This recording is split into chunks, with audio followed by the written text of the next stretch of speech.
The jubilation over the victory at Santa Cruz did not last long. On his return to Truk, Admiral Nagumo was in for an unpleasant surprise. He was relieved of command of the Third Fleet, as his strike force was officially called, and appointed commander of the naval base at Sasebo.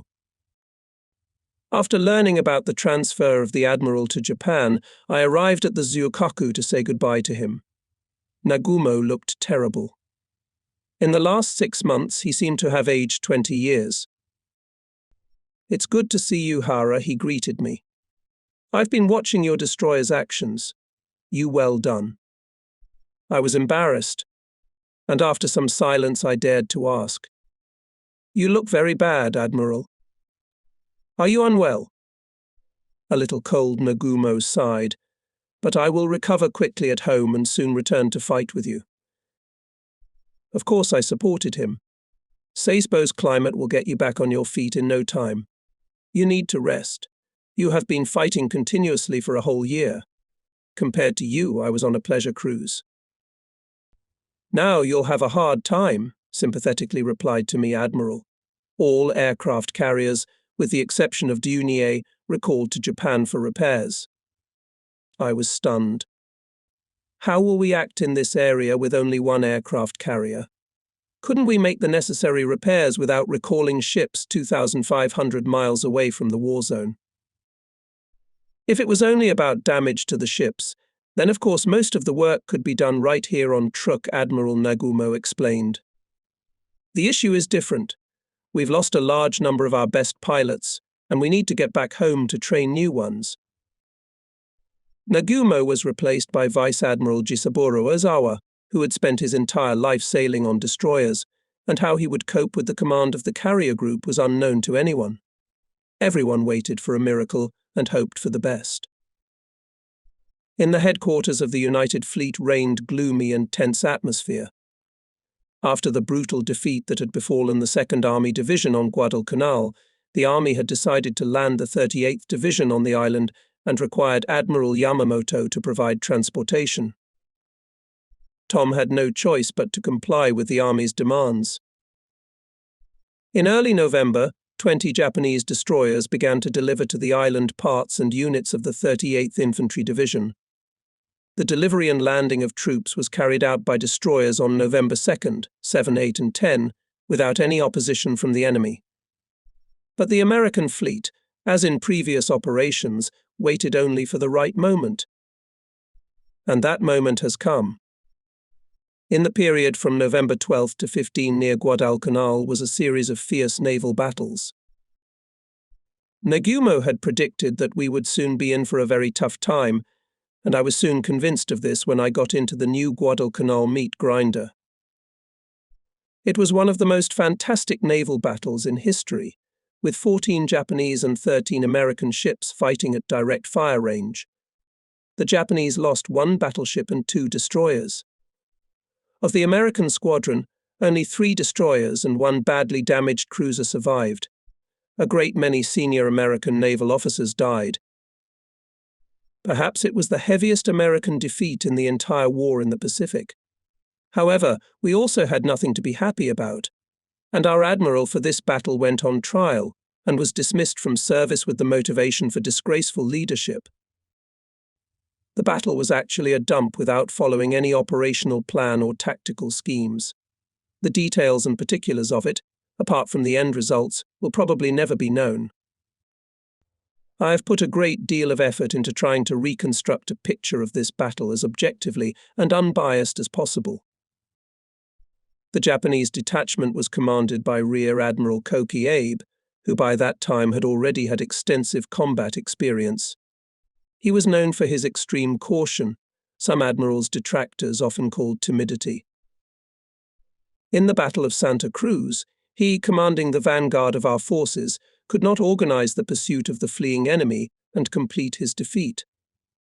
Admiral Abe, without any enthusiasm, took Yamamoto's order instructing his 14 ships to carry out a bombardment of Guadalcanal, as it did the connection of Admiral Kurita in October. Abe felt it was dangerous to repeat himself. The Americans were not so stupid as to allow the same tactical formula to be applied twice.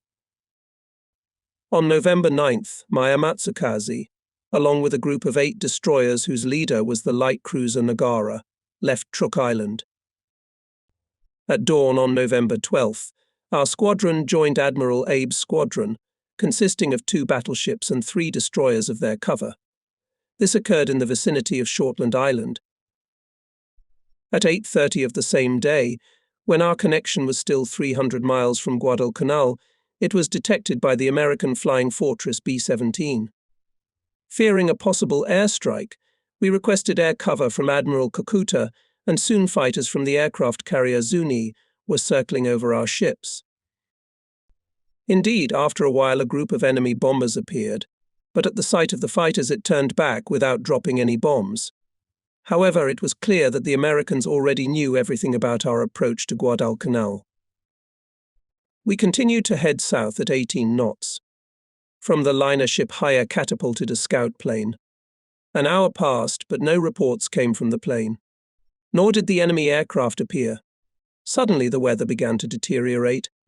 The sky was covered with leaden clouds and a tropical downpour that turned into a thunderstorm. It was completely dark, so dark that it was impossible to see the nearest ships of the squadron. We expected an order to reduce speed and increase the distance between the ships, but no such order came. Everyone's nerves were strained to the limit. For Admiral Abe, a storm was a mercy of heaven, as it closed his squadron from all sides from possible detection by enemy aircraft, as well as his surface ships and submarines. When one of the staff officers advised Abe to reduce his speed, he irritably replied, "We need to get to the target on time." In peacetime, no commander would have led his ships through a blinding storm at such speed and in such close formation. Anything could have happened under those conditions. In the same campaign through the downpour and thunderstorm, which lasted more than 7 hours, not a single accident occurred, which is primarily evidence of the highest combat training of the crews of our destroyers. It is thanks to such a high combat skill, we even in the turmoil of night fighting never fired on each other, and the Americans who testify to the contrary are completely wrong. On the bridge of the battleship Haya, Admiral Abe was getting into the most excellent mood in front of his staffers when he told his soaking officers, "This blessed thunderstorm is moving at the same speed and on the same course as we are." At the same time, the first report came in from a reconnaissance plane detected more than a dozen enemy ships off the coast of Lunga. After reading the message, Admiral Abe laughed. "If heaven is still on our side, we may not have to deal with them." Soon a radiogram from an army observation post on Guadalcanal was intercepted, reporting that the weather was very bad on the island. A reconnaissance plane from here came on the air again, reporting that it was heading for Bougainville because it could not find a connection in such weather. Admiral Abe, realizing that in such weather it would be difficult to organize the bombardment of coastal targets, decided to still get out from under the cover of the storm going south. From the battleship here, on ultra-short waves transmitted the order all ships prepare to turn all of a sudden at 180 degrees. I immediately radioed back that I had received the preparatory signal and waited for the executive signal, which was usually given 30 seconds later. I looked tensely at my watch. Under such conditions, the exact timing of the signal is very important to avoid collisions with each other. A minute passed.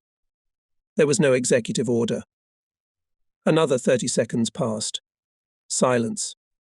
This has never happened before. I shouted over the intercom to the radio room. Was there an executive order? A nervous voice answered. There was not, Commander. The Vanguard destroyers Yudaki and Harusami did not acknowledge receipt of the preparatory signal. Another 3 minutes passed. The intercom from the radio room came to life again. Commander, the battleship Haya is talking to the Yudachi and Harusami on the medium wave frequency. No way. I shrieked. They're all crazy on that battleship. The medium wave bands are very easily intercepted by the enemy. That's why all the advantages that the southbound storm front gave us were squandered on the flagship. At 2200 hours from the radio room reported that the flagship had given an executive order to turn. I gave the helm command, anxiously watching lest some ship appear in front of me on a collision course. However, all was bypassed. The ships maneuvered successfully. Then the following order was transmitted from the higher all ships to reduce speed to 12 knots. Abe didn't want to take any chances. Years of experience told him that after traveling blindly for 7 hours and turning abruptly to reverse course, there should have been little left of the original formation. And he was right. Our formation had in fact disintegrated. Later I learned that even before the signal from the flagship 5 destroyers Vanguard that went to 8,000 meters ahead of the cruiser Nara had to lie on a reverse course so as not to jump out on the reef's Guadalcanal. Thus, the Vanguard arc broke into a group of 2 and 3 destroyers, the distance between which constantly increased. This factor played an important part in the future battle. The downpour ended at 2240, about 30 minutes after we began our reversal course. Abe then ordered another 180-degree turn to get closer to the island. I considered that we should now line up in a single keelvator column. Our marching order was totally unsuitable for a battle with a large enemy force. But Abe did not give the order to reorganize, and perhaps for the first time I began to doubt the correctness of his actions. Going into battle, doubting the correctness of the commander's actions is always difficult and dangerous. I considered it pointless to go the same course, when the enemy has already detected us quite definitely because of radio conversations on medium waves. Such a formation will create favorable opportunities for the enemy to detect us and surprise attack. My thoughts were interrupted by a shout from the signalman. On the left bow, on a bearing of 60 degrees, a small island. Straight ahead I can see the tops of the mountains. From the darkness on the left, the massive outlines of Savo Island floated out, and right on the course against the background of clouds the peaks of the mountains of Guadalcanal loomed. By some animal instinct I felt the inevitability of battle. Shivering with excitement, I took a deep breath of the refreshing night breeze and commanded. Guns and torpedo tubes to starboard. Range 3,000 meters. Torpedo solution angle 15 degrees. Dead silence reigned on the ship. All were in their places according to the combat schedule. On the flagship battleship Haya, Admiral Abe was studying the latest intelligence reports. The observation posts on Guadalcanal reported that the rain had stopped, and they were no longer seeing enemy ships off Lunga. From Bougainville, it was reported that reconnaissance seaplanes had been sent from the island to Guadalcanal. At 2342 on the emergency message frequency came a report from the destroyer Udachi, "I see the enemy." "That's it." "Tell him to report the distance and bearing," Abe yelled, "and his position." Before the admiral could finish, the signalman on the top tier of the battleship's superstructure reported in a shrieking voice. 4 black objects directly on course. 5 degrees right on the bow. They look like warships. Range 8,000 meters. And after a pause, he added, "I'm not sure of the report. Very poor visibility." Udachi, which was 10,000 meters to the starboard bow of the flagship battleship, was silent. His chief of staff, Captain Second Rank Suzuki, tried to clarify the distance from the signalman 8,000 meters or not. "Perhaps 9,000 meters, answered from the rangefinder post. Admiral Abe, visibly nervous, ordered in the main caliber turrets Haya and Kirishima to replace high-explosive shells for armor piercing. He then ordered the battleships to lie on a reverse course, but changed his mind. Indecision of the commander cost, then very expensive. On the battleships, however, was declared an emergency. Almost the entire crew, leaving their seats, took part in the reloading and replacement of shells. On the ultra-short, medium and short waves sounded hysterical voices of radio operators of the battleship Haya, who, throwing aside all rules of safety and radio discipline, announced the appearance of the enemy. 8 long minutes passed, but for some reason the enemy did not open fire. Our compounds were approaching at a combined speed of 40 knots or 1,200 meters per minute, and the guns were silent. How could not remember the battle in the Java Sea, where the fire was opened from a distance of 25,000 meters? Battleship drills were over. The high explosive shells were lowered into the cellars, armor-piercing shells were fed to the guns. Why did the enemy give us these invaluable 8 minutes, which actually saved us from disaster? In search of an answer, I read the American post-war report on this battle. No precise and simple answer was given, because most of the American senior officers who had the right to make decisions were killed in that battle. From the survivors' recollections, I gather the Americans did not fire because of their inability to deploy quickly into battle order and confusing commands. At 23:41, when the destroyer Udachi reported on the detection of the enemy, the Americans were going Kiel-Vetonoi column, heading directly to the core of our connection, that is, the battleships. In such a formation could fire only the lead ship. This somehow explains the delay in opening fire, but leaves many questions about the further passivity of the Americans. Many other things happened in this battle that are not quite ordinary. At 23:50, the battleship Haya opened its searchlights and found that 2,000 meters ahead of the cruiser Nagara, as it was supposed to be according to the disposition. Instead, the cruiser was 5,000 meters away, making a turn to the left and clipping the bow of the destroyer Yukikaze, which was 2,000 meters ahead of me. When the Haya's searchlight also detected the American cruiser Atlanta at a distance of about 5,000 meters, the latter instantly fired a salvo of her 12 5-inch shells. All 12 shells fell with a large underflight. 30 seconds later, the Haya, putting her rudder to starboard, opened fire with her 8 14-inch guns. For guns of such a large caliber, a distance of 5,000 meters is a direct aiming distance. Several huge shells immediately struck the Atlanta, killing Rear Admiral Norman Scott and all the other officers on the bridge of the American cruiser. However, turning on the searchlights also cost the battleship Haya dearly. 4 American destroyers, going ahead of the Atlanta, bombarded the battleship fierce concentrated fire from a distance of 2,000 to several hundred meters.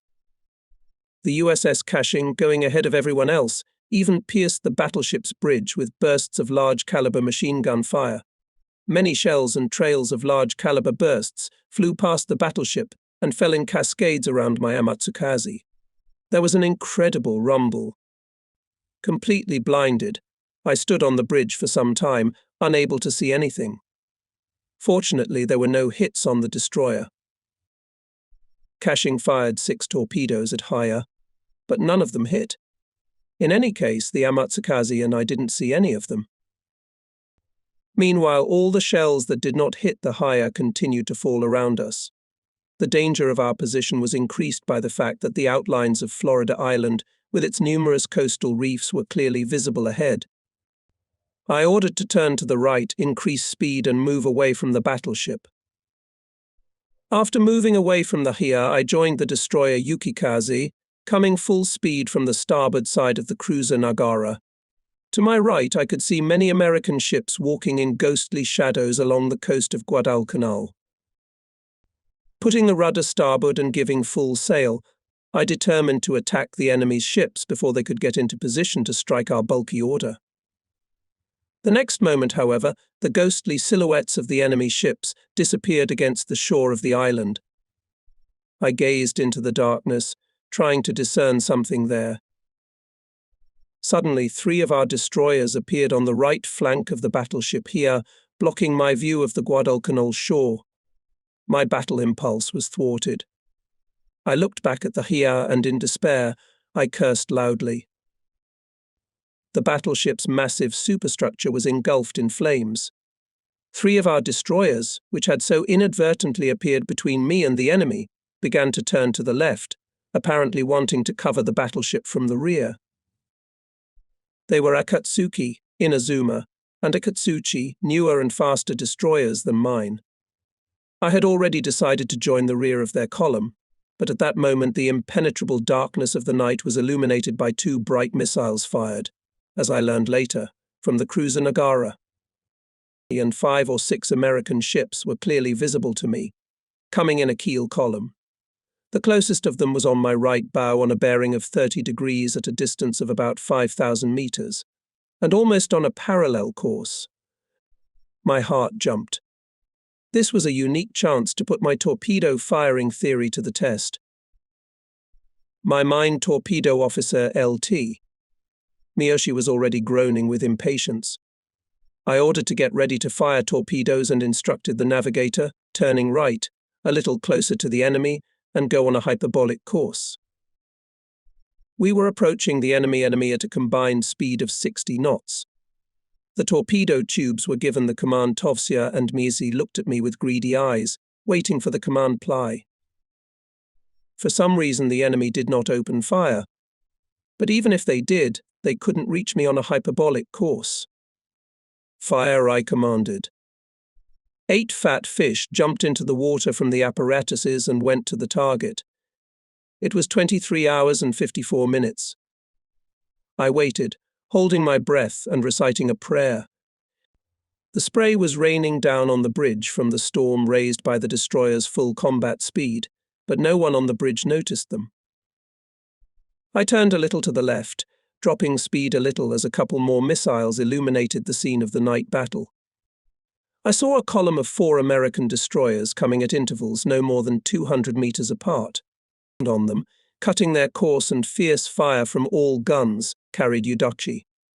It seemed that he was going to ram the enemy's lead destroyer Aaron Ward, which sharply turned aside to avoid collision. The destroyer Barton, following second in the column, had to stall her engines for a brief moment to avoid colliding with the Aaron Ward.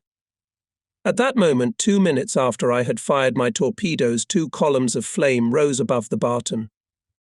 This beautiful firework was extinguished so quickly that I could not believe my eyes when I saw that the Barton had broken in half and sank instantly. The sight was indeed impressive, and the crew gave me a loud ovation, though I confess I heard nothing. I felt more the satisfaction of a scientist who had verified in practice the validity of his theory than the jubilation of a military man who had quickly and effectively destroyed the enemy. It had all come too easily. The missiles burned and went out. Darkness surrounded us again. After a few minutes I detected dim, flashing lights to the left, outlining the vague silhouette of a large ship. I ordered preparations for another torpedo attack. Target port side on a bearing of 70 degrees. I instructed Miyoshi to use 4 instead of 8 torpedoes this time and gave the command. The machines. Engage. Fire. It was 11:59 p.m.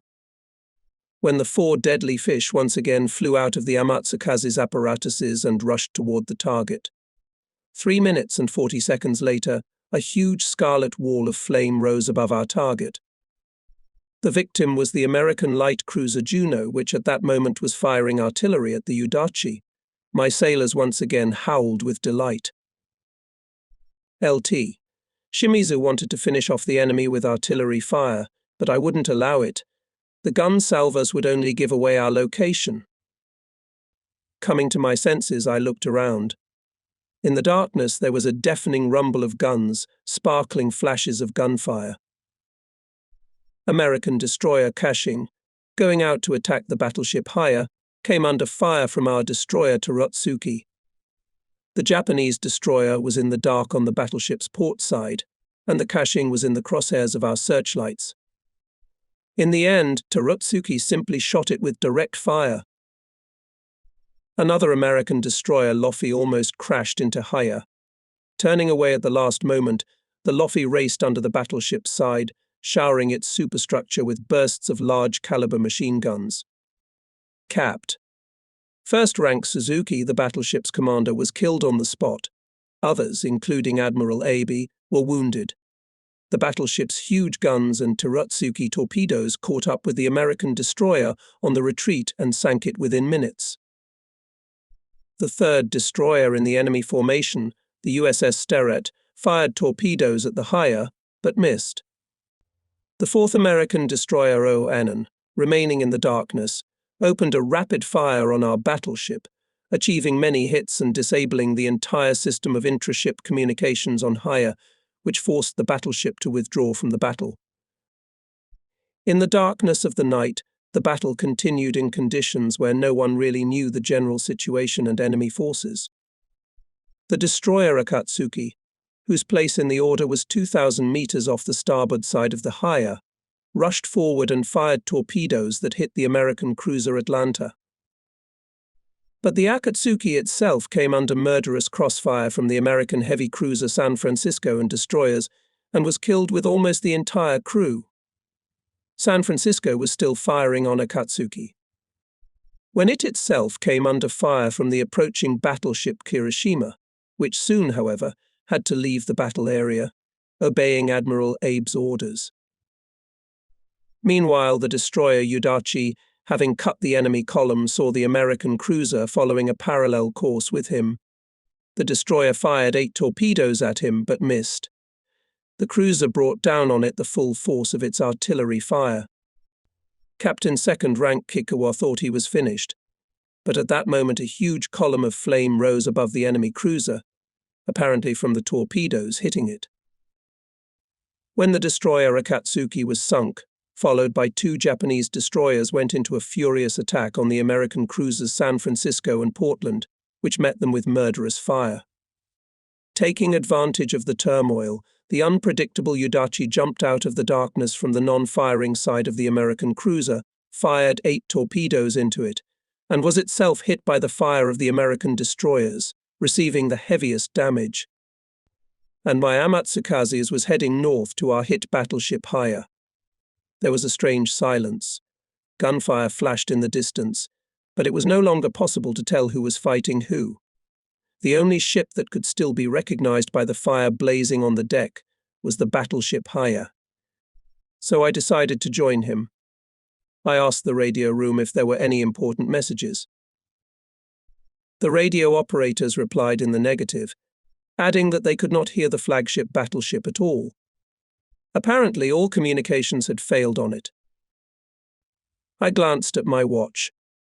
It was 13 minutes past 1 in the morning. A flash in the distance showed that there was another ship burning. It later turned out to be the Udachi. While I was watching this blaze, the silhouette of a large ship appeared right in front of me out of the darkness.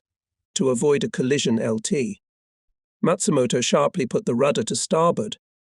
The seemingly inevitable collision was miraculously avoided. What kind of ship was that?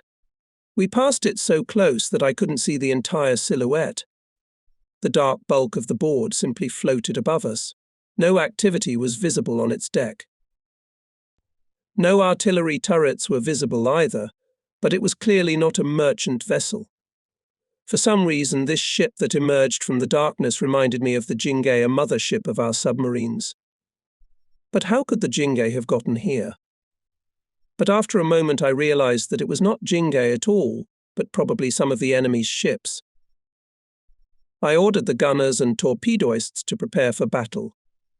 The commanders of the artillery and mine torpedo units, Miyoshi and Shimizu, immediately reported their readiness, but at the last moment I hesitated again. What if it was one of our own? In desperation, I ordered to turn on the searchlights and immediately saw that the mysterious unidentified ship is an American cruiser. I immediately ordered it to open fire. We fired the last 4 torpedoes and opened fire for the first time during this battle from all 6 127mm guns.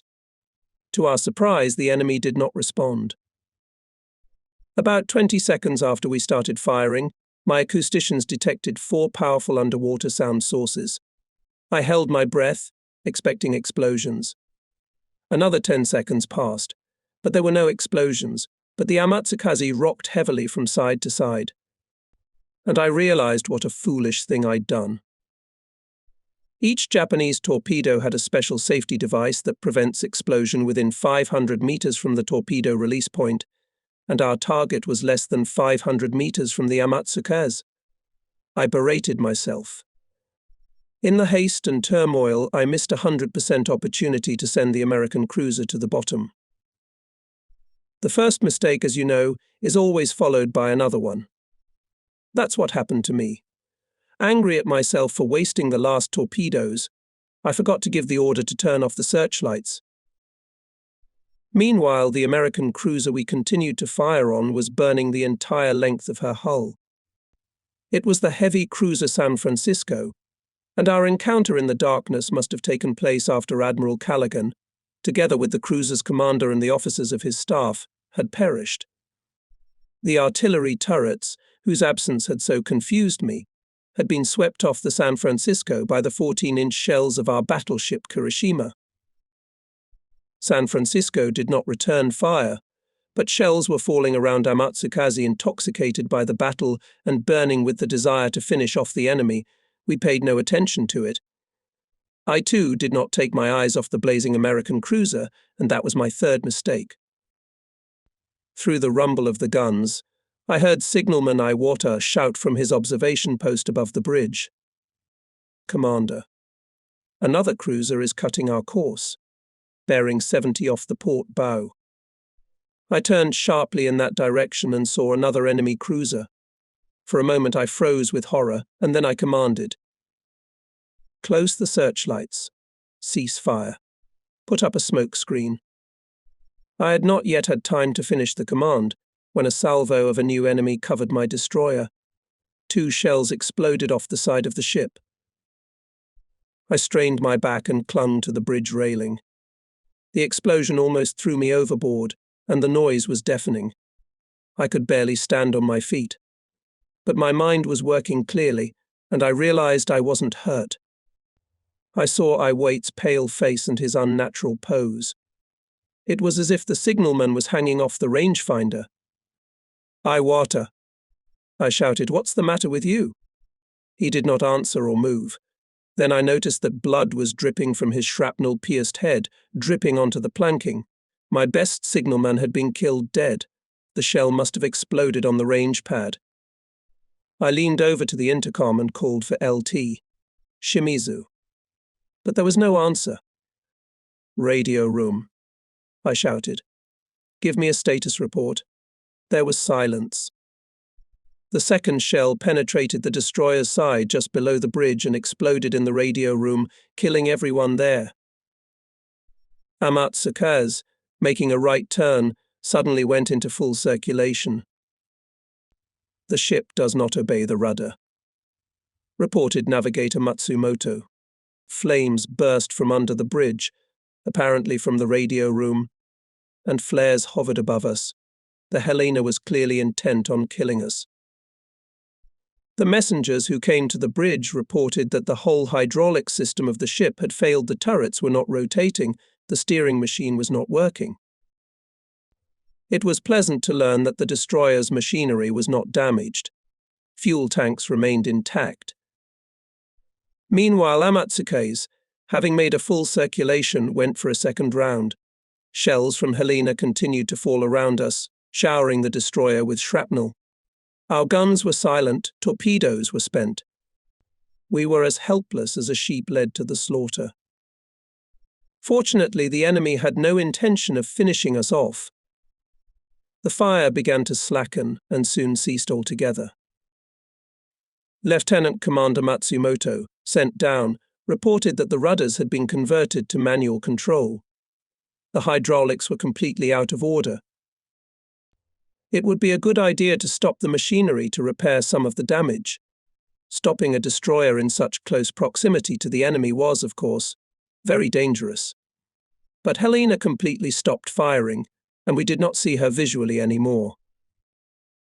Later I learned that in the darkness Helena ran into 3 of our destroyers, Asagumo, Murasame and Samida, which together with Udachi and Harusam made up the vanguard of our connection, but separated from them, confused by the Admiral's orders for maneuvering. By opening a fierce fire on the American cruiser, the destroyers that came up in time saved us from destruction. Helena, hit by a torpedo from Murasame, received a fatal blow. By some miracle, the cruiser stayed afloat for a few more hours, and then sank. At this time, the Japanese destroyers spotted a flashing identifying call sign to the east. The call sign was given by the American destroyer Monson, which mistook our destroyers for theirs. Transmitting their call signs was suicidal for the Monson. A few artillery salvos and torpedoes from the Isagumo finished it off. And my Amatsukaze, having switched from hydraulic to manual steering, continued northward. Steering a 2,500-ton ship manually is not easy. Although we managed to increase our speed to 20 knots, we were going like drunks, all the time trotting on the course. We had to put 10 big sailors on the helm, but they were exhausted from the constant commands that I shouted to them through Matsumoto. At 0300 Miyoshi reported that all the breaches had been temporarily patched and the fires in the lower part of the ship extinguished. A few minutes later I saw the battleship Haya on my left. The fires on it had already been put out, but the flagship was rocking on the wave without running. What had happened to its machinery I did not know. There were none of our ships around the flagship, and my Amatsukaze's was in such a state that it could offer no help. The only thing I could do was to point the battleship in a direction to the north. Gathering all my strength and energy, I continued to steer the destroyer, shouting commands through the intercom. With the first rays of dawn, the enemy's planes appeared. This was very unpleasant, for of all our guns only one could operate more or less. When the planes approached, it opened fire. Fortunately, the bombers misjudged our speed and dropped their bombs too early. The closest of them fell 300 meters off our nose, after which the American planes turned back to Guadalcanal. It was conceivable that other enemy planes would soon appear, but we had no time for excitement. We spent all our energies to keep the ship moving forward. No sooner had we rejoiced at the departure of the planes than a ship appeared on the horizon, coming straight at us. The distance to it was 9,000 meters. I looked at the bewildered faces of my officers and shouted into the intercom. Matsumoto, there's an unknown ship approaching us. Give us maximum speed. If it's the enemy, we'll at least try to ram it. The unknown ship was approaching at over 30 knots. After a few tense minutes, I breathed a sigh of relief. It was the Japanese destroyer Yukikaze. At a distance of 3,000 meters from him, transmitted by flag semaphore, hearty congratulations, Amatsukaze. We're coming to the aid of the Haya. Is there anything we can do to help you? My signalman quickly relayed the reply, thank you for your congratulations. Do not worry about us. Proceed to your destination at full speed. Enemy aircraft have already detected us. It is highly likely that the Haya has been detected as well. Be prepared for air strikes. Good luck. The warning we had time to relay to the Yukikaze turned out to be correct. With the first rays of dawn, 24 bombers of the US Marines attacked the battleship and finally finished it off. When the Yukikaze approached the Haya, Admiral Abe ordered the crew to abandon ship, and then gave the order to sink the battleship. A few days later, it was for this order Admiral Abe and the commander of the Haya, Captain First Rank Masao Nishida, were dismissed from service and put on trial. Having parted company with the Yukikaze, we continued, trotting on course, traveling at a speed of 20 knots. In the open sea, we stopped worrying about reefs and shoals, but constantly remembered that our hit destroyer could become an easy prey for the enemy's submarine. Fortunately, all was bypassed. The enemy's submarines, if they saw us, did not announce themselves in any way. At about 15, another Japanese destroyer appeared on the horizon. Realizing that we had already reached a safe area, I suddenly felt terribly tired. We were already 250 miles north of Guadalcanal, where Admiral Kurita's fleet was located, ready to move into the battle area at night. The destroyer that appeared was the Terotsuki, which had also participated in the night battle as part of Admiral Abe's formation. I ordered the signalers to request Terotsuki about the general situation. The reply came immediately, welcome back, Amatsukaze. Welcome back. Please accept our heartfelt congratulations. A few hours ago, the news of your demise came in. Few people were already expecting your return. There's nothing wrong with our unit. According to the latest reports, only the Haya and Udachi are adrift south of us. The Akatsuki is missing and presumed dead. The Murasame and Aikatsuchi took hits, but suffered minor damage. Congratulations again. You did a great job. We're proud of you. We approached Admiral Kurita's group of ships and slowed down.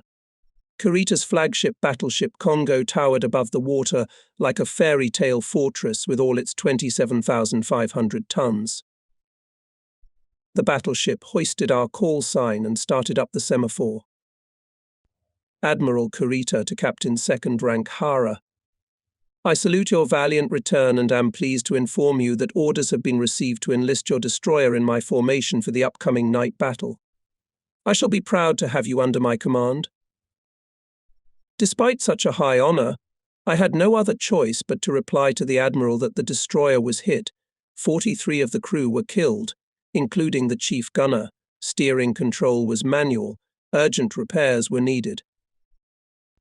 A few minutes later came a new semaphore from Congo. Admiral Kurita orders you to return urgently to Truk. Happy sailing and good luck.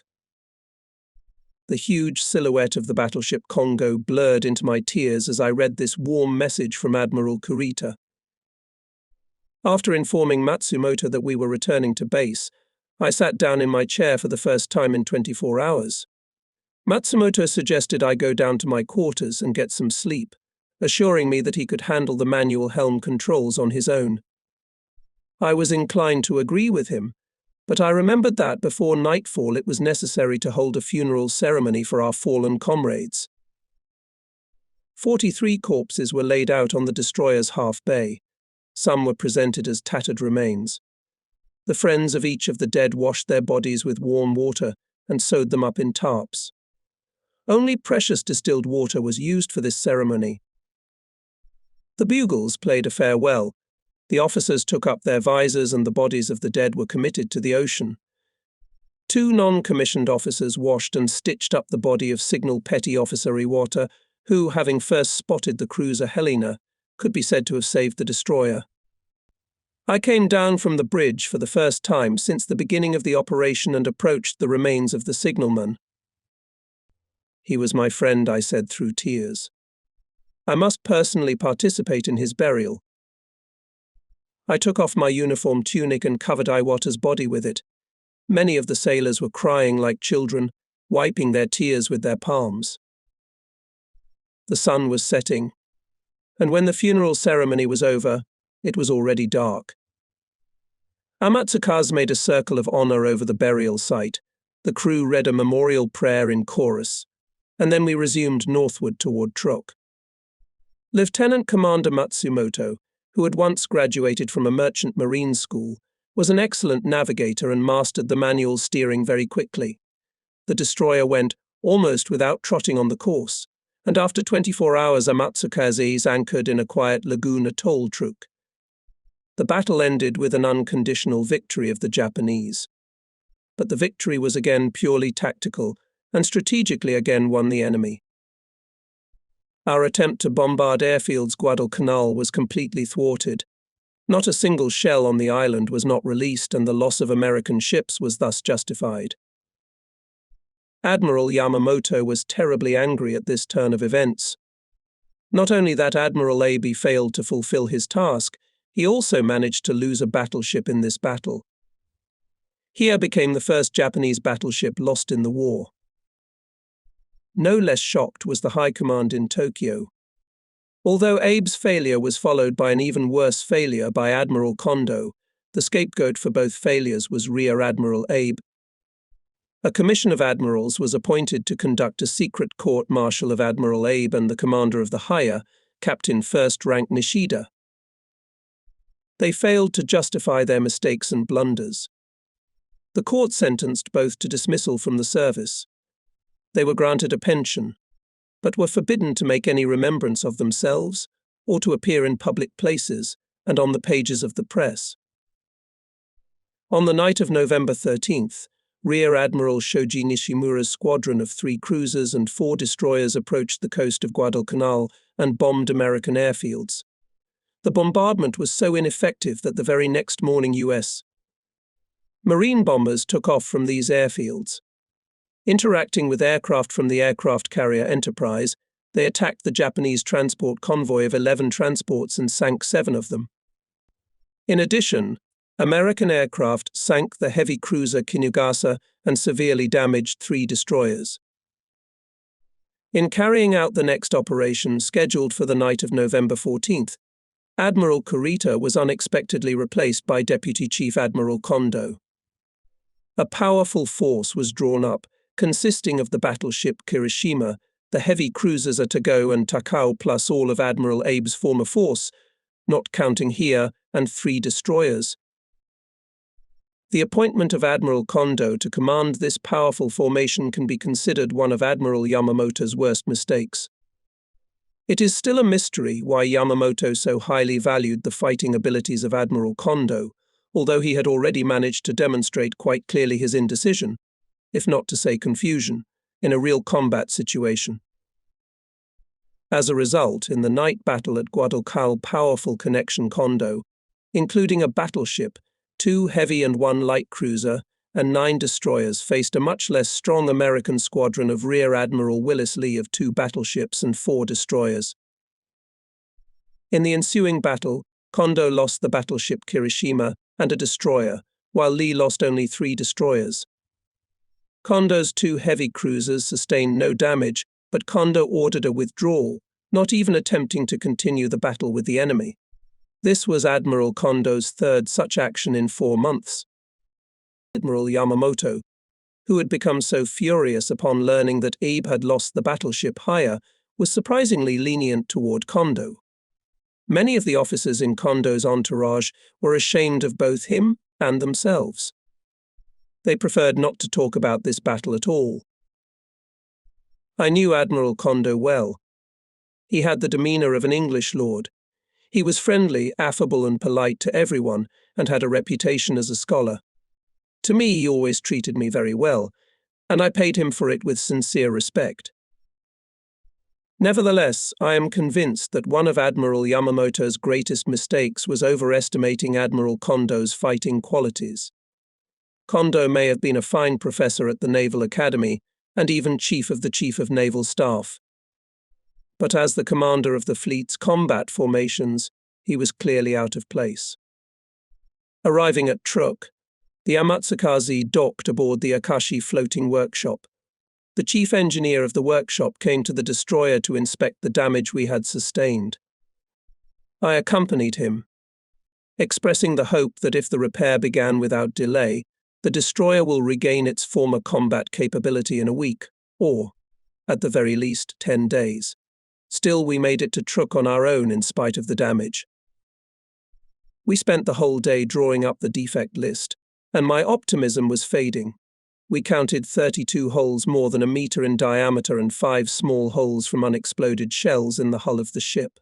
Strange, but I thought that the Amatsukazes had only received 3 direct hits. As for the small shrapnel holes, after counting 40 of them, I lost count and gave up.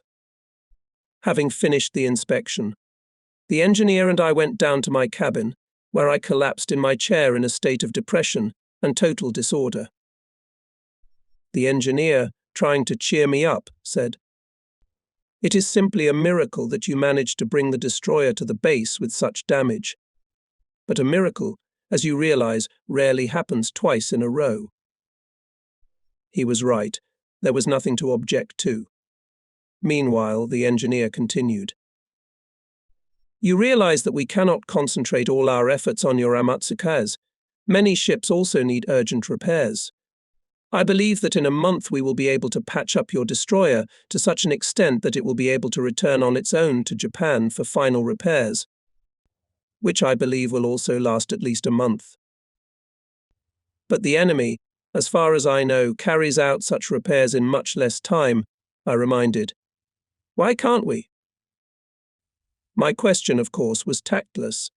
We both knew that the answer lay in America's huge industrial advantage over Japan, and so the engineer gave me no answer. I had to break the awkward silence by saying, "Please do your best." I will stay on the ship and my sailors will help your workers with everything. All the next week I demonstrated the damage to my destroyer to numerous visitors from Combined Fleet Headquarters and from other ships in the lagoon. Everyone wondered why the Amatsukas had not sunk. Many congratulated me, but no one asked how we managed to do it and how to avoid a similar fate. It was strange and even frightening that these officers who made the plans and shaped the strategy of the combined fleet were completely uninterested in information gained from the blood of recent combat experience. My dismal mood was brightened a little by letters received from home. One letter was from my wife, dated November 13th. Last night, wrote the wife, little Mikito woke up suddenly and cried loudly. He cried for a long time. At first I thought he was ill, but he told me that he saw you in a dream in mortal danger. He saw you pale and troubled. Write me where you were that night and what you were doing. The newspapers are reporting fierce fighting in the south and I am very worried about you. Yes, on the night of November 13th, I must have looked very pale when the fire of an American cruiser suddenly came at us out of the darkness. But how could my little boy have seen it in his sleep? The second letter was from my 82-year-old mother. Morning and evening I pray to Almighty Buddha at the family altar of our ancestors that he protect you. Take care of yourself and come back alive. I was moved to tears as I read these lines, and when I thought of the families of my fallen sailors, I could not hold back my tears. Before answering the letters of my wife and mother, I had to write 43 letters of condolence to the families of the dead. The sun was already setting when I finished this sad work and went on deck. Another boat was approaching the Amatsuka's gangway. I, admittedly, was already tired of visitors, and I didn't want to take anyone else on a tour of the destroyer. But a passenger sitting in the boat, folding his arms with a mouthpiece, shouted loudly, "Hello, Hara." And I recognized him as my old friend Captain Second Rank Yasumi Toyama, who was Chief of Staff of Rear Admiral Tanaka's 2nd Destroyer Squadron based at Rabaul. Toyama had come to Truk to attend another tactical conference hosted by Admiral Yamamoto aboard the Yamato. "You look quite sick," Toyama said as he came up on deck. "You're not hurt?" "I'm just upset," I admitted. "Look how my destroyer's been trashed."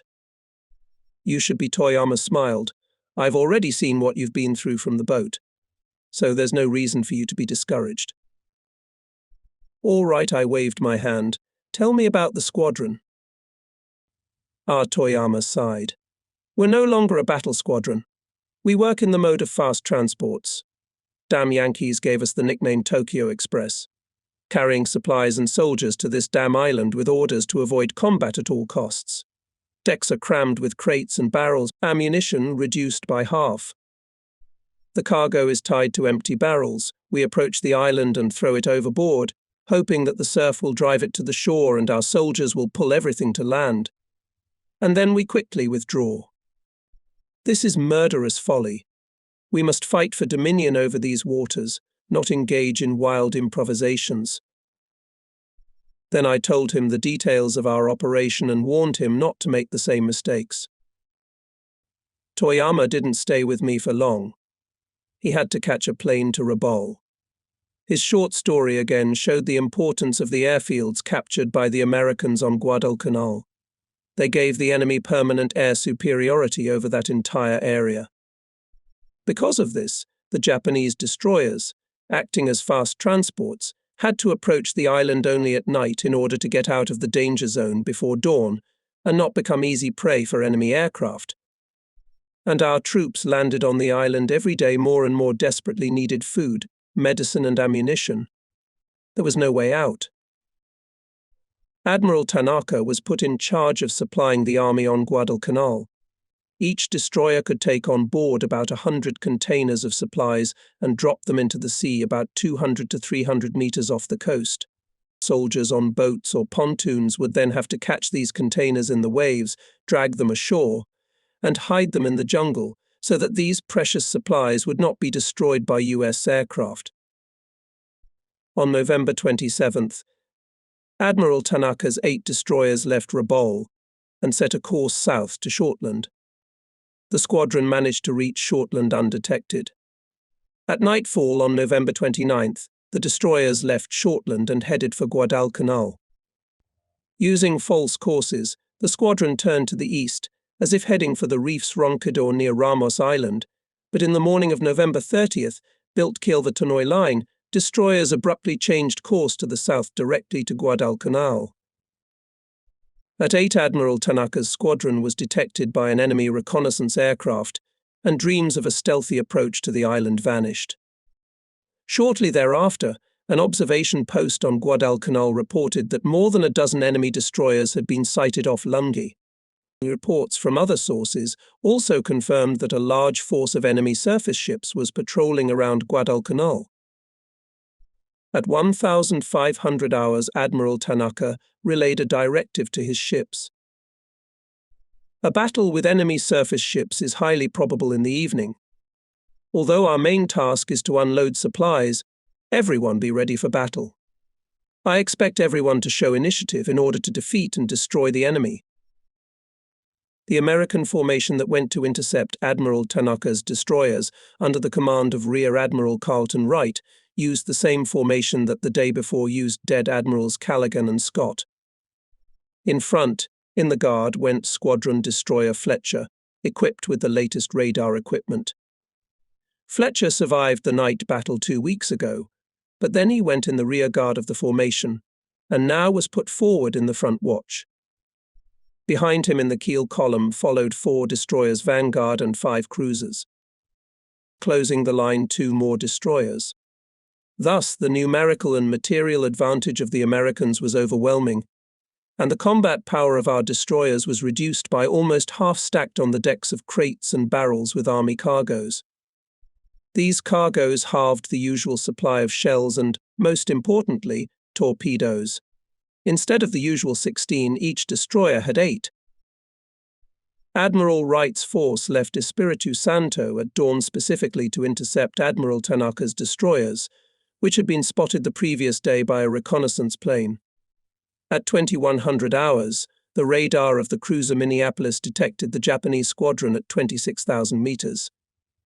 10 minutes later, on the radar screen of the destroyer Fletcher at a distance of 7,000 meters on the left bow, was detected target, and the destroyer prepared for a torpedo salvo. But before the Fletcher and the destroyers Perkins and Drayton were authorized to fire torpedoes, 5 precious minutes were lost. At this time, Admiral Tanaka's squadron was only 5,000 meters from the place where the cargoes were dumped into the water, when at 21 received a report from the destroyer Takanami, which was in the forward guard. I see the enemy on bearing 100. 3 destroyers. Takanami immediately gave on the detected ship's 8 torpedo salvo and opened fire from all guns. The destroyer acted on her own initiative without seeking Admiral's permission. Until the 5 American cruisers did not open fire, Admiral Tanaka was not even aware of their presence in the battle area. After assessing the situation, the Admiral ordered the immediate suspension of cargo dumping and increased the course to full. It was 21:22. Apparently, all the American ships were only firing at the Takanami. Receiving many direct hits, the destroyer was engulfed in flames and perished with her entire crew of 211 men. Under cover of the burning Takanami, Admiral Tanaka made a bold 180-degree turn, bringing his destroyers on a parallel course with the enemy. At this point, the Americans fired a 20-torpedo salvo from 3 destroyers, but thanks to the turn, all the torpedoes passed by. Then the Japanese ships, having completed the turn, converged with the enemy, and the lead Naganami, turning to the left, released a fan of 8 torpedoes on going ahead of the enemy column cruiser Minneapolis. In Minneapolis hit 2 torpedoes, tearing off his bow and causing an explosion in one of the boiler rooms. As a result, the enemy's lead cruiser lost steam. The following heavy cruiser New Orleans barely avoided collision with his flagship, turning to the left, when it was hit by a torpedo, fired, apparently Makinami. Hitting the cruiser's left bow cheekbone, The torpedo detonated the bow cellars, causing the bow of the cruiser to be torn off across the second main caliber turret. Following the New Orleans, the heavy cruiser Pensacola, avoiding collision with her matlot, rolled to the left and received a torpedo, the explosion of which ignited the fuel oil tanks and turned the cruiser into a fiery inferno.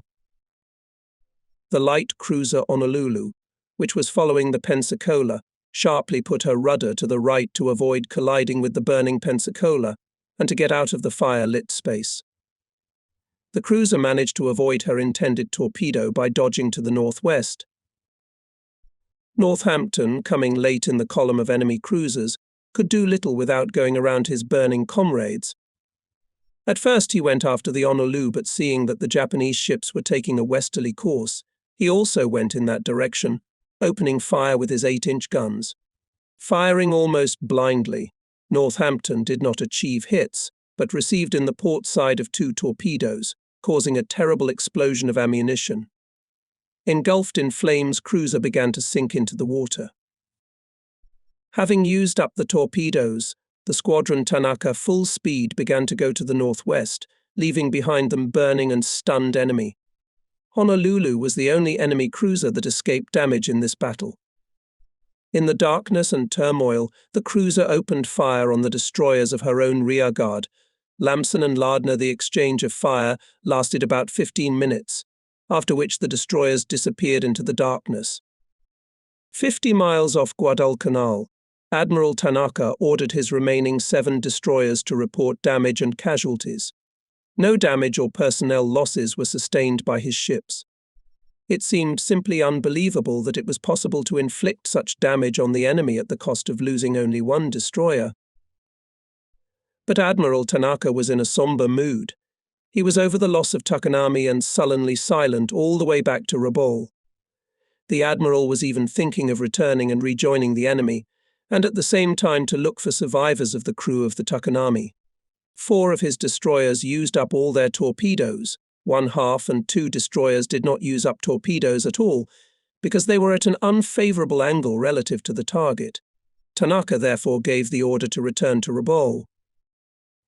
The command was extremely unhappy with this decision of Admiral Tanaka, although he assured that he sank a battleship and 2 cruisers, damaging 4 more cruisers.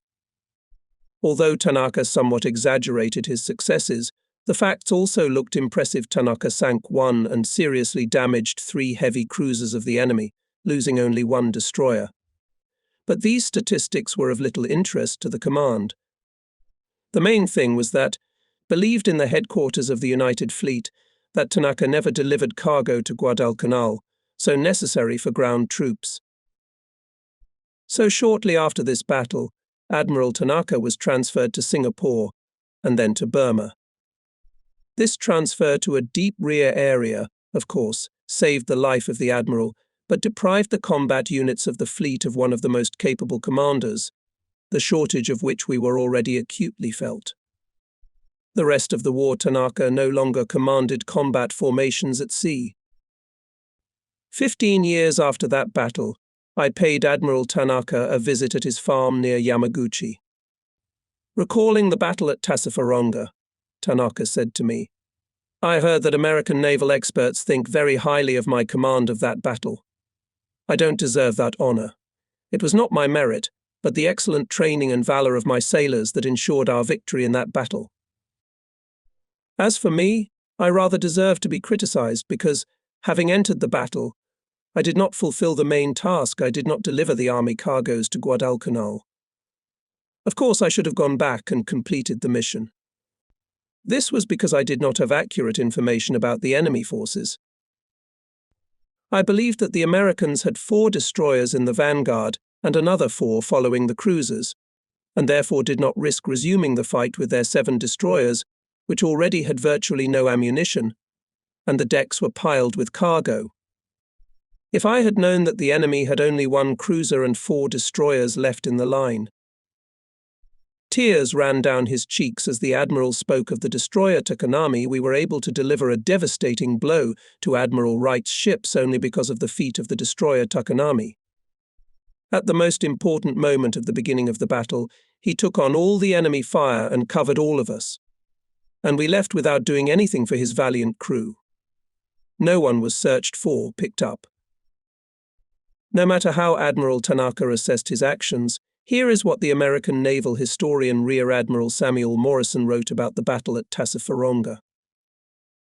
Always in the case of defeat, some consolation comes from the realization that your immediate opponent was the best of all on the enemy side.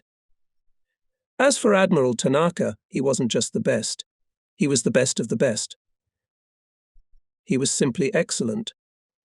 Operating without his trusty flagship cruiser Jintsu, with decks littered with containers of army cargo, with half a stock of torpedoes, he sank a heavy cruiser and put 3 others out of action for nearly a year, losing only 1 destroyer. In many battles of this war, mistakes made by the Americans were neutralized by Japanese mistakes. And in the battle off Tassafaronga, Admiral Tanaka did not make a single mistake. A new attempt to deliver supplies to Guadalcanal Tanaka made at night on December 11th, approaching the island with 9 destroyers. He succeeded in dropping 1,200 containers into the sea. Air attacks on his ships proved ineffective, but torpedo boats struck his flagship Tarotsuki with 2 torpedoes. The Tarotsuki was engulfed in flames. The crew fought the fire heroically, but all their efforts were in vain.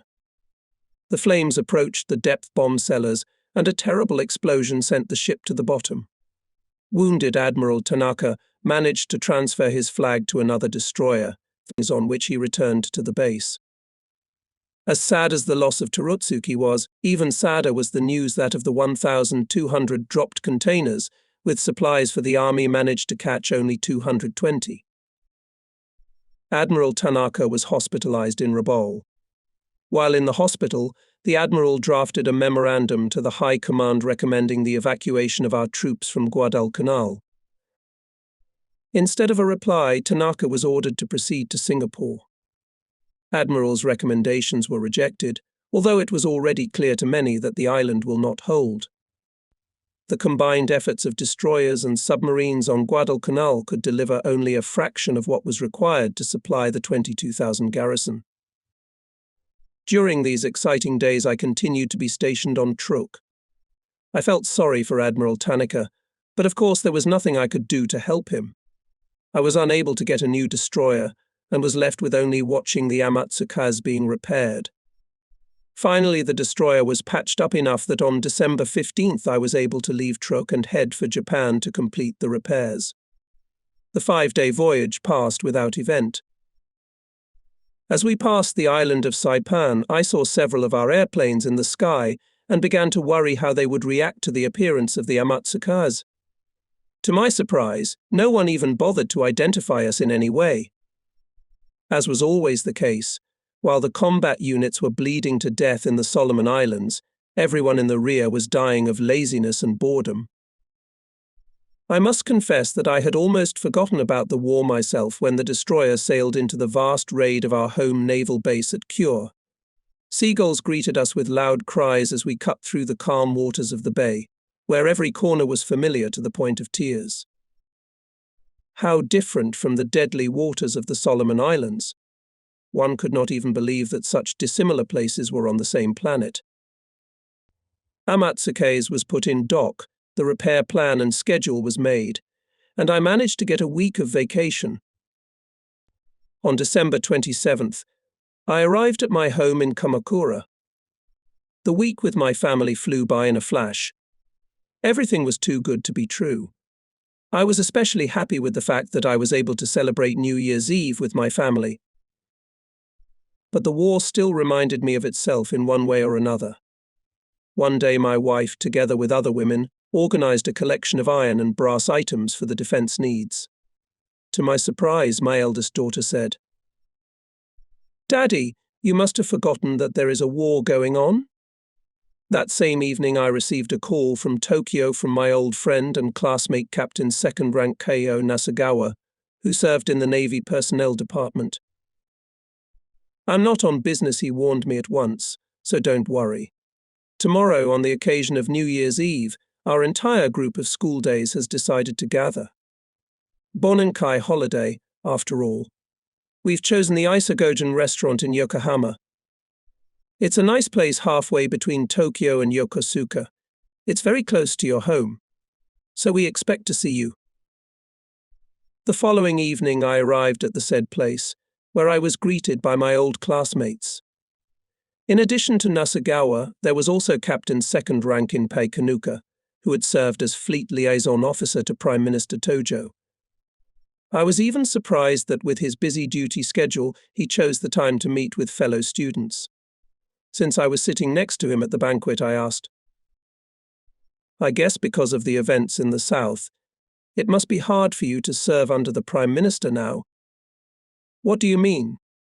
Kanoaka didn't understand. "I guess you're busy right now making sure that General Tojo, the Army and the Navy work together, given the situation we're in on Guadalcanal?" He laughed. "How wrong you are, Hara. Not at all. Quite the opposite, in fact. It's been 5 months since General Tojo hasn't asked me a single question, requested a single inquiry, or given me any assignments at all. It seems as if the Prime Minister is not interested in the operation at sea at all. My only work recently was the organization of night drinking parties of senior government officials. And since I myself do not like to drink, I was both bored and sad at them. I'm afraid this environment will kill me. Listen, Hara, you're a drinker. Would you like to take my place?" I noticed that Nasagawa was listening intently to our conversation. After a while, Kanoaka was appointed commander of the heavy cruiser Nachi. Nasagawa, who was in charge of the Navy's personnel department, took his words quite seriously. Otherwise, the banquet was held quietly and solidly, not at all reminiscent of the dashing drunkenness of his distant youth. There were 20 captains of the second and third ranks. The talk, of course, was only about the war. When I was asked to talk about the situation in the Solomon Islands, I readily agreed. "I don't know," I said, "how the situation looks from Japan, but in the war zone it looks like hell. You know as well as I do how much you can believe the official reports issued by the General Headquarters in Tokyo. We've achieved a few tactical victories there, but strategically we're losing all the time. We have to use destroyers and submarines as transports. And you know what transports are? It's just a name." I was listened to attentively, but someone noted that today is a holiday. Should we talk about such gloomy things? We drank a lot, but somehow got drunk and parted much sooner than we expected. Saying goodbye in the cool breeze of the starry night, they clapped each other on the shoulders, shook hands, repeating "see you later." But this phrase sounded somehow not very convincing, and so it was. Few of our group survived the war. General Tojo could completely ignore his naval liaison officer, but he was unable to ignore the representatives of the Naval Command, with whom he met almost daily at strategic meetings. The last of these meetings took place on December 31st at the Imperial Palace in the presence of Emperor Hirohito. At the meeting it was unanimously decided to evacuate our troops from Guadalcanal. The last days of my vacation, which I spent with my family, passed happily but very quickly. January 7th, I returned to Kure, and 3 days later came an order relieving me of command of the destroyer Amatsukazes and ordering me to report to the commander of the naval base Yokosuka. The new duty station was only a few miles from my home. A week later, I returned to the comforts of home life and felt quite ill. The doctors thought that my illness was the result of overexertion from the exhaustion of wartime sea duty. I don't know if they were right, but I had to stay in bed for 2 weeks. My suffering was further aggravated when the order came on January 25th to assign me to command the 19th Destroyer Division. According to this order, I was to take 4 newly commissioned destroyers to sea for exercises in 2 days. I called Captain Second Rank Nasagawa and informed him that I was ill. With the understanding of an old friend, he wished me well, assuring me that there would be a few more vacancies like this one by then. My recovery was terribly slow. I never felt tired in battle. At sea, a couple hours of sleep had always been enough to energize me, sometimes for a couple of days. Now I finally understood how exhausting sea service was, and why Admiral Nagumo looked so haggard when I saw him in November on Truk. I did not feel fully well until late February and, calling Nasagawa, asked him to find me some good position. His vague reply made me feel that I had already been forgotten. I called the fleet personnel office almost daily, but it was not until early March that Nasagawa informed me that I had been appointed commander of the 27th Destroyer Division. What I almost screamed in horror. Why the 27th? "Wait a minute, Hara," he said. "Don't get excited. Calm down and listen to me. I know that the 27th Division has a bad reputation, but that makes your appointment even more honorable. The command believes that only an officer with your ability and experience can turn that division into a real fighting force. Of course, when an officer is assigned to command 4 ships for the first time in his life, it should always be considered a great honor, no matter what kind of ships they are. Besides, I had missed out on a wonderful assignment due to illness, so I had nothing to complain about. Still, I was very upset. The 27th Division consisted of 4 old destroyers of 1,700 tons displacement each, struggling to squeeze out 30 knots of full throttle. Their crews consisted of poorly trained senior reserves who were only made fun of by the crews of the other ships. To take command of this division meant taking on a very large amount of care and responsibility. Sighing, I answered Nagasawa to make sure he understood me correctly. "I will take command and do everything in my power to turn this division into the best fighting unit of the Second Fleet. Where am I supposed to report to now?" "I like your mood," Hara Nagasawa said cheerfully. 3 of your ships are now at Truk, and the destroyer Shiga is waiting for you at Seispo. On March 9th, I arrived in Seispo and immediately went to the destroyer to receive business. One look at the ship's crew was enough to realize that I had a tough job waiting for me.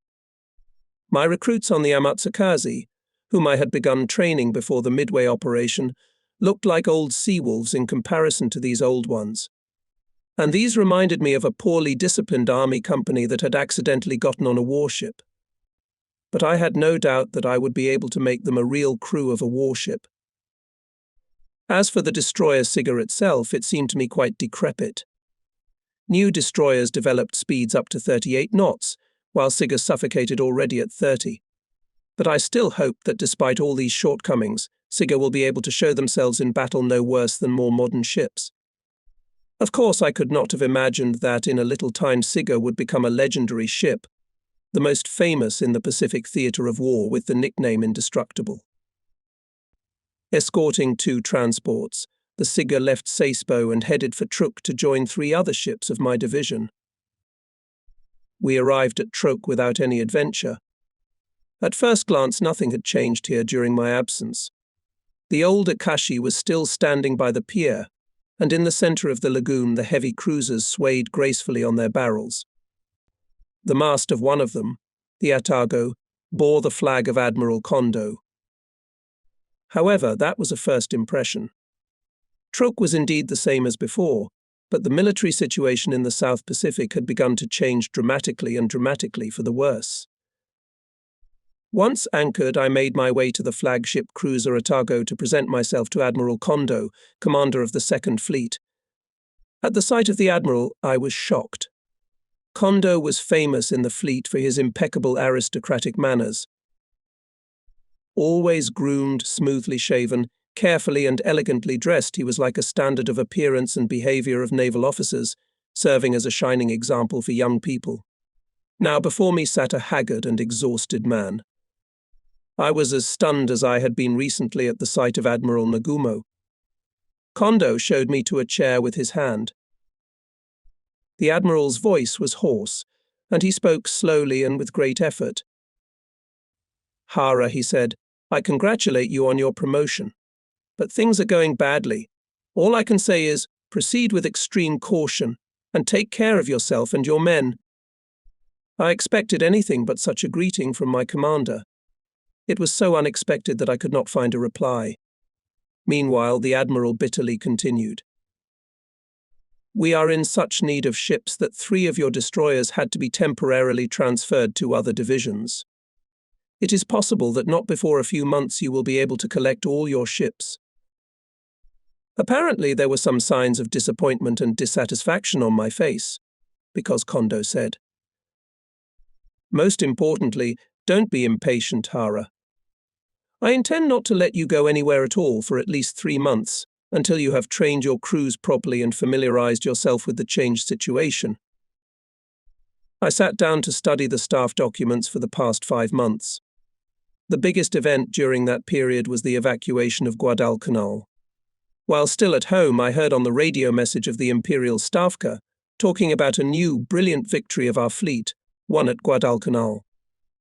In the message, the words evacuation and retreat were replaced by the word tenshin, meaning change in the direction of the offensive. On January 4, 1943, the Imperial Stavka ordered the evacuation of all our troops from Guadalcanal by the end of the month. American intelligence, which had been so successful in uncovering Japanese plans before the Battle of Midway, managed to learn absolutely nothing about the Guadalcanal evacuation plans. This is another of the mysteries of the war that remains completely incomprehensible to me. It is all the more incomprehensible when you consider that the enemy had absolute air superiority in the area of Guadalcanal.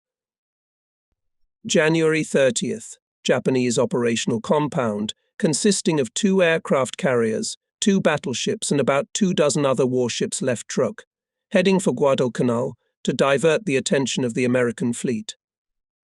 And the previous day, on the evening of January 28th, an army unit of 300 men had been landed on Russell Island, just west of Guadalcanal.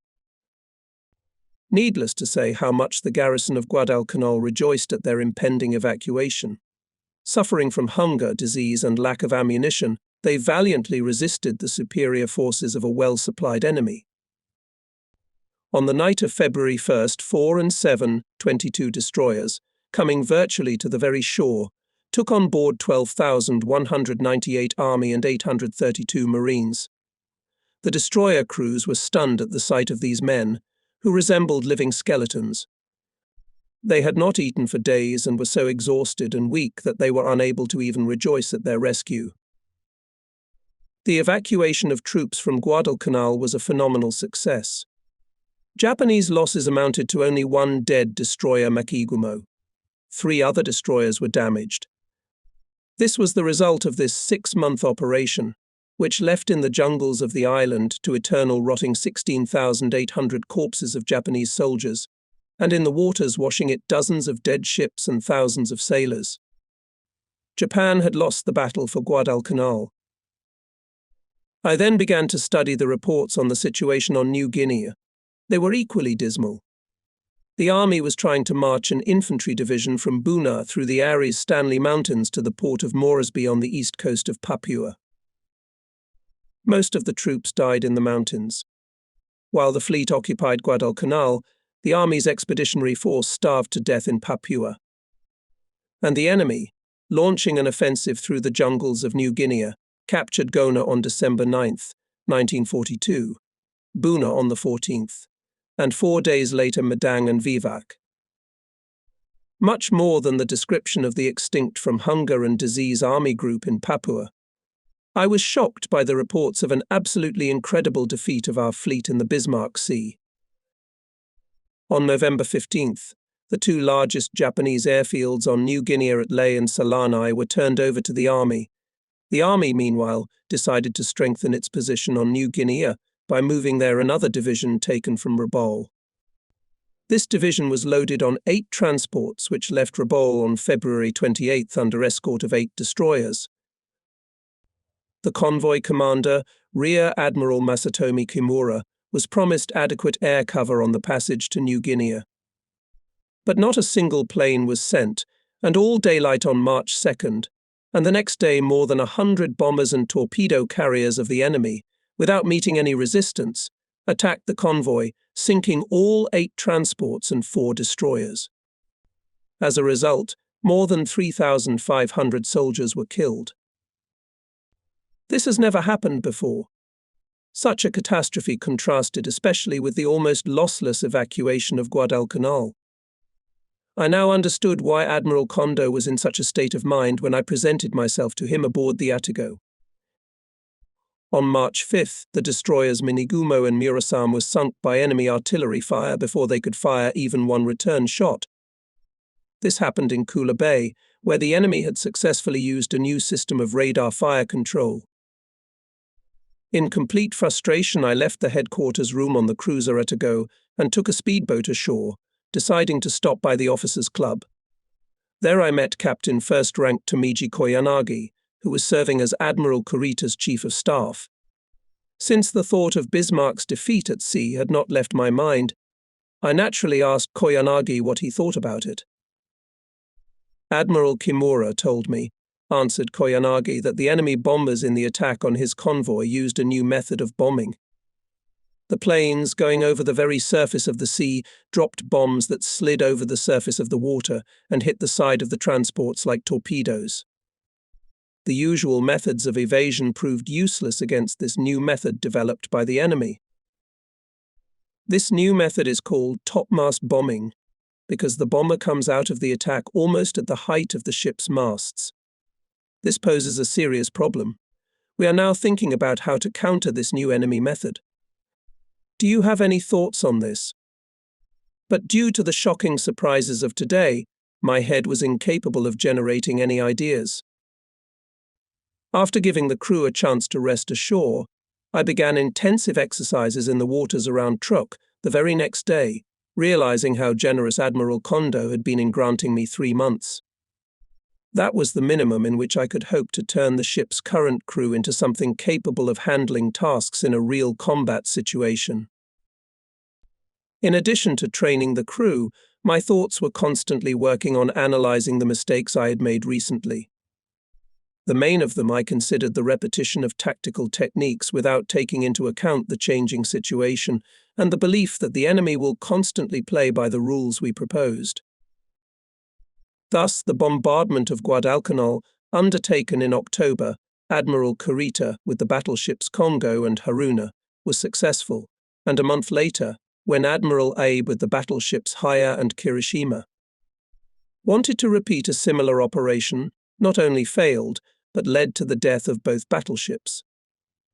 The evacuation of Guadalcanal managed to carry out virtually without losses, and the transfer of troops to New Guinea ended in disaster. In the end, while I was at sea on the Segura, training the crew, I was able to formulate my own thoughts in a special report to the Chief of the United Fleet, Admiral Yamamoto. Therefore, after returning to the sea and seeing that in the center of the lagoon is anchored flagship of the United Fleet super battleship Musashi, I went there by boat with my report. Of course, I couldn't just show up at the Commander-in-Chief's office and give him my thoughts. But I hoped to do so in conversation with Vice Admiral Mato Mugaki, Chief of Staff of the Combined Fleet. It was a beautiful spring day, April 24th, 1943. On the gangway of the huge battleship I was met by some chief petty officer, which was completely inconsistent with the protocol of reception on the flagship of division and flotilla commanders. My declaration of my desire to be received by Admiral Ugaki caused the chief petty officer such genuine amazement, as if I wished to meet the goddess Amaterasu. After a pause, he finally invited me to follow him through the giant passages and gangways of the battleship. We met no officers along the way, and the sailors we encountered looked confused and dejected. When we reached the door with the sign Commander-in-Chief of the United Fleet, the chief petty officer opened it and gestured for me to enter. The dimly lit room smelled of incense. In the center of the Admiral's salon stood a huge table draped in black, and on it 7 coffins were placed in a row. I staggered back in horror and looked fearfully at the chief petty officer accompanying me. He lowered his head and said quietly, "Last Sunday, Admiral Yamamoto and his staff left Rabaul in 2 bombers on their way to inspect Bougainville. On the approach to Buin, the planes were ambushed by American fighters flying apparently from Guadalcanal and were shot down. In these coffins rest the remains of Admiral Yamamoto and the officers of his staff. Admiral Ugaki is badly wounded." Still not fully believing in what had happened, I, holding back my sobs, made a prayer for the souls of the dead leaders of our fleet